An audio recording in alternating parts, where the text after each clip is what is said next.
नमस्कार दोस्तों, स्वागत है आपका अपने YouTube चैनल पर। गरीब चिड़िया बहू और अत्याचारी सास की कहानी। सोनी चिड़िया एक पेड़ पर अपने छोटे से घर में रहती थी। उसकी एक प्यारी सी बेटी थी, पायल चिड़िया। एक दिन सोनी चिड़िया जब दाने की तलाश में जा रही थी तो रास्ते में उसे कुटकुट कबूतर मिला। कुटकुट कबूतर बोला, अरे सोनी बहन, सुबह सुबह कहाँ जा रही हो? सोनी चिड़िया रुककर बोली, नमस्ते कुटकुट भाई, मैं दाने की तलाश में जा रही हूँ। मेरी बेटी पायल सुबह उठते ही खाना मांगती है। तो कुटकुट कबूतर बोले, वो तो ठीक है बहन, लेकिन तुमने पायल की शादी के बारे में कुछ सोचा है?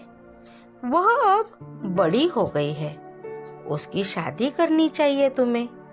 तो सोनी चिड़िया बोली, हाँ कुटकुट भाई, दिन रात इसी चिंता में रहती हूँ कि बेटी का विवाह कैसे होगा।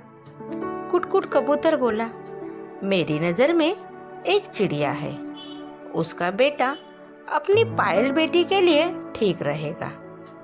तुम कहो तो बात करूं? तब सोनी चिड़िया कहती है, वह तो ठीक है, लेकिन मैं दहेज कहाँ से लाऊंगी? आजकल बिना दहेज के शादी नहीं होती। अभी मेरे बराबर वाली पीपल के पेड़ पर रहने वाली मैनी चिड़िया की बेटी की शादी में ससुराल वालों ने पूरा घर मांगा, और मैं कहाँ से लाऊंगी ये सब? तब कुटकुट कबूतर बोलते हैं, बहन तुम चीज की चिंता मत करो, मैं बात कर लूंगा, तुम बस शादी के लिए हाँ कर दो। तो सोनी चिड़िया कहती है, ठीक है, जैसा आप ठीक समझे। कुछ दिन बाद सोनी चिड़िया अपनी बेटी पायल की शादी कर देती है। शादी के बाद पायल चिड़िया अपनी ससुराल जाती है। वहाँ उसकी सास सपना चिड़िया बहुत तेज थी। सपना चिड़िया कहती है, सुन बहू, तुझे पूरे घर की सफाई करनी होगी, उसके बाद मेरे लिए दाना लाना होगा। मैं तो कहीं जाती नहीं हूँ, और हाँ, इधर उधर मत घूमना, सीधा दाना लेकर मेरे पास आना। पायल रोज अपने लिए और अपनी सास के लिए दाना लाती, लेकिन उसकी सास हमेशा उसे ताने मारती रहती। सोनी चिड़िया को अपनी बेटी से मिले बहुत दिन हो गए थे। एक दिन वह अपनी बेटी से मिलने उसके ससुराल पहुंच जाती है। तब देखती है, सोनी चिड़िया कहती है, नमस्ते सपना बहन, कैसे हो? और पायल कहीं नजर नहीं आ रही है। तभी सपना चिड़िया कहती है, बाहर घूमने गई होगी, तुम्हारी बेटी किसी काम के लिए भेजो तो पूरा दिन लगा देती है। हमने तुम पर तरस खाकर बिना दहेज के शादी की, लेकिन बहू तो अच्छी मिलती, मेरे से उड़ा नहीं जाता। वो मेरे लिए दाना लेने गई है, अभी तक नहीं आई। पता नहीं क्या सिखाया है तुमने उसे, अपनी बेटी को। तभी वहाँ पायल आ जाती है। माँ को देखकर वह रोने लगती है। तब सोनी चिड़िया कहती है, बेटी तू ठीक है न, रो क्यों रही हो? तो पायल चिड़िया कहती है, कुछ नहीं माँ, बस तुम्हारी याद आ रही थी। तो सोनी चिड़िया कहती है, तू तो बहुत कमजोर हो गई है।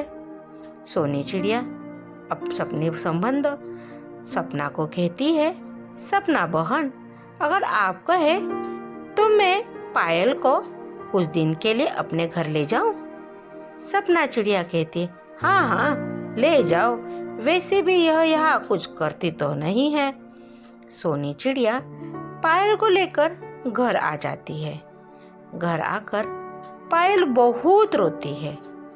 पायल चिड़िया कहती है माँ को, माँ वे लोग बहुत खराब है, मैं सारा दिन दाने इकट्ठा करके लाती हूँ और दोनों माँ बेटे घर में बैठे रहते हैं। सारे दाने खा जाते हैं। मुझे भूखी रहना पड़ता है।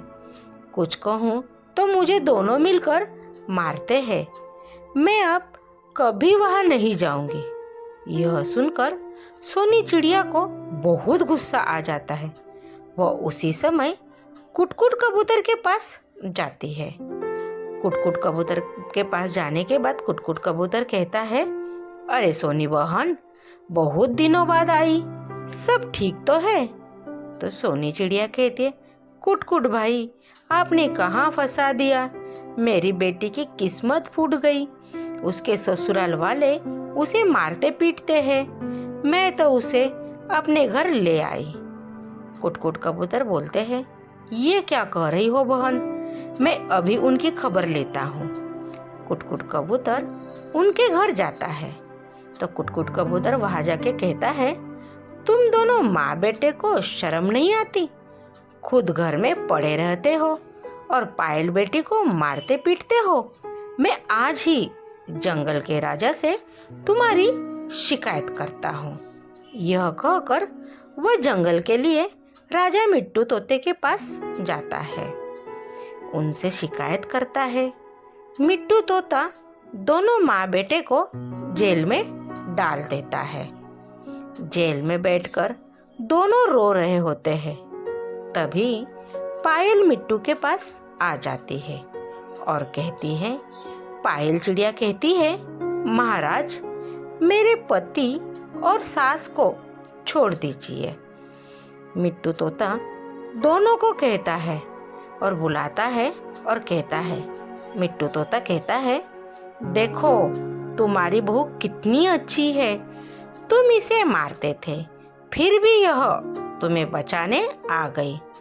सपना चिड़िया कहती है, बहू मुझे माफ कर दे। तभी पायल चिड़िया कहती है, नहीं माँ जी, आप बड़ी है, मुझसे माफी मत मांगिए। दोनों माँ बेटे पायल चिड़िया को घर ले आते हैं और पूरा परिवार खुशी खुशी रहने लगता है। Thank you. आपको कहानी कैसी लगी कमेंट बॉक्स में कमेंट करके बताइए, अपने दोस्तों में शेयर कीजिए। अगर आप इस चैनल पे नए हो तो चैनल को सब्सक्राइब कीजिए। ऐसी नई नई अच्छी अच्छी कहानी सुनने के लिए, पढ़ने के लिए मिलेगी।